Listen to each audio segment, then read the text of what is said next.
আসসালামু আলাইকুম। তো ফাইনালি 19 তারিখে আসতে যাচ্ছে আইফোন SE4। টিম কুক নিজে অফিসিয়ালি অ্যানাউন্স করে দিয়েছে যে তাদের ফ্যামিলিতে নতুন একটা মেম্বার অ্যাড হতে যাচ্ছে। তো আর কিছুদিন পরেই আমরা আইফোন 16e অথবা আইফোন SE4 দেখতে পারবো। এটাকে আমরা একটা ফ্ল্যাগশিপ কিলার ফোন বলতে পারি। এটা মোটেও একটা মিড রেঞ্জের ফোন হবে না, কারণ এটা অ্যারাউন্ড $500 আশেপাশে ওরা সেল করবে। সো ভালোই দাম হবে আমরা আশা করতেছি, কারণ আমাদের দেশে ব্যবসায়ীদের যা অবস্থা, যখন দেশে ঢুকবে তখন কিন্তু আমাদের এটা খুবই ওভার প্রাইস থাকবে। তো আইফোন SE4 এইটা না হয়ে তাদের নামটা সম্ভবত হতে যাচ্ছে আইফোন 16e, কারণ আইফোন 16e নাম যদি তারা ব্যবহার করে তাহলে এটা একটু লেটেস্ট দেখাচ্ছে। আর এখানে কিন্তু আইফোন 16 এর সাথে অনেক যে পার্থক্য এরকম না। এইখানে আইফোন 14 এ বডি ব্যবহার করা হবে এবং এখানে 6.1 ইঞ্চের একটা ডিসপ্লে থাকবে, XDR OLED ডিসপ্লে। তারপর হচ্ছে সামনে নচ থাকবে, অবশ্যই ছোট নচ, যেটা 13 আমরা যেরকম ছোট নচ দেখেছি এরকম। আর পিছনে হচ্ছে একটা ক্যামেরা ইউজ করা হবে, USB Type-C থাকবে, অ্যাকশন বাটন থাকবে। এই তো চারো সাইড রাউন্ডেড হবে, যেরকম আমরা দেখেছি আইফোন 14 এর বডিতে ওই রকমই হবে। আর আইফোন 16e তে যেহেতু একটা ক্যামেরা ব্যবহার করা হচ্ছে পেছন দিকে, আপনারা ভাবতে পারেন যে একটা ক্যামেরা দিয়ে অত একটা ভালো ছবি আসবে না, কিন্তু এখানে কিন্তু 48 মেগাপিক্সেলের ক্যামেরা ব্যবহার করা হবে, যেখানে আপনারা অনেক হাই রেজলিউশনের ছবি তুলতে পারবেন।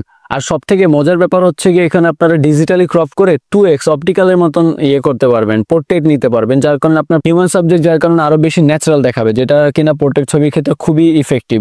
এটা আপনারা বুঝতে পারবেন যখন আপনারা আইফোন 13 দিয়ে ছবি তুলবেন এবং আইফোন 12 প্রোর যেই অপটিক্যাল যে জুম লেন্স আছে ওইটা দিয়ে যখন ছবি তুলবেন, তখন আপনারা দেখবেন যে এই দুটোর ভিতরে খুবই একটা ডিস্টেন্স রয়েছে। কারণ হচ্ছে মেন ক্যামেরা দিয়ে ওরকম একটা ভালো পোর্ট্রেট আসে না।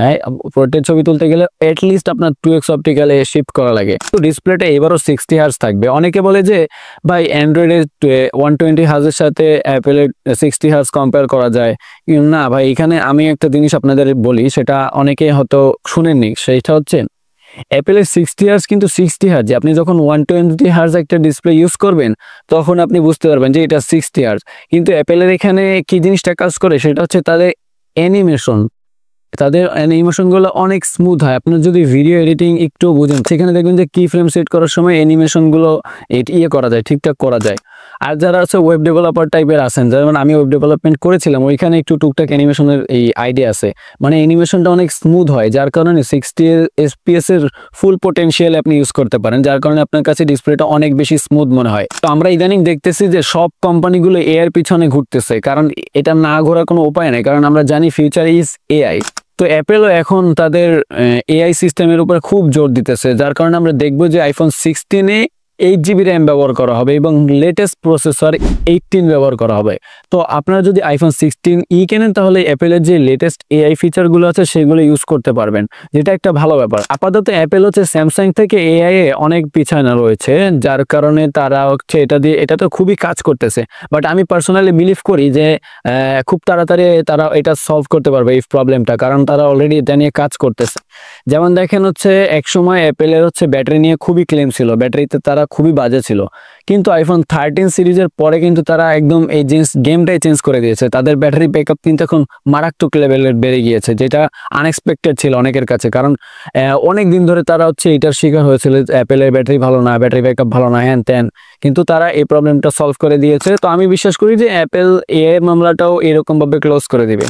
তবে একটা জিনিস খেয়াল করেন, সেটা হচ্ছে আইফোন 16e আর আইফোন 16 এর ভিতরে তেমন একটা পার্থক্য থাকবে না, কারণ শুধুমাত্র একটা ক্যামেরা পার্থক্য থাকবে। আর সামনের দিকে যে ডাইনামিক আইল্যান্ড থাকতেছে ওইটা থাকবে না, আর হচ্ছে যেই ক্যামেরা স্লাইডার বাটন বা নতুন যে বাটনটা দিছে ওইটা থাকবে না। কলকাতা হচ্ছে একটা ক্যামেরা পার্থক্য থাকবে, আর ডিসপ্লেতে ম্যাজিক্যাল আইল্যান্ড বা ডাইনামিক আইল্যান্ড যেটাই বলেন ওইটা পার্থক্য থাকতেছে। আমার মনে হয় আইফোন 16e তারা হচ্ছে গিয়ে খুব ভালোভাবেই সেল করতে পারবে, কারণ এটা তাদের যে কনসেপ্ট এটা খুবই ভালো লাগছে আমার কাছে। আপনি দেখেন যে যদি তারা আইফোন 16e নাম না দিয়ে যদি তারা আইফোন SE4 দিত, তাহলে কিন্তু এটা মনে হতো যে আমি খুব পুরাতন আমলের একটা ফোন ইউজ করতেছি। কিন্তু আইফোন 16e যেহেতু দিচ্ছে, যেখানে আপনারা আইফোন 16 এর যে ভাইব পেতেছেন, ভাই এখানে হচ্ছে মূলত সাইকোলজিক্যাল ব্যাপার স্যাপার কাজ করতেছে। অ্যাপেল চাচ্ছে আপনি মনে করেন যে আপনি একদম সর্বোচ্চ লেটেস্ট জেনারেশন একটা ফোন চালাচ্ছেন, যাতে করে আপনার পকেট কাটতে একটু সুবিধা হয়। তো পার্সোনালি আমার কাছে আইফোন 16e এর রিউমার্স বা যেই লিক্স গুলো দেখেছি ওইটা দেখে আমার খুবই ভালো লাগছে এবং মানুষের এটা খুবই পছন্দ করে বলে আমি মনে করি। তো এই তো আজকে ভিডিওটা এই পর্যন্তই ছিল, ইনশাআল্লাহ দেখা হবে নেক্সট ভিডিওতে। আসসালামু আলাইকুম।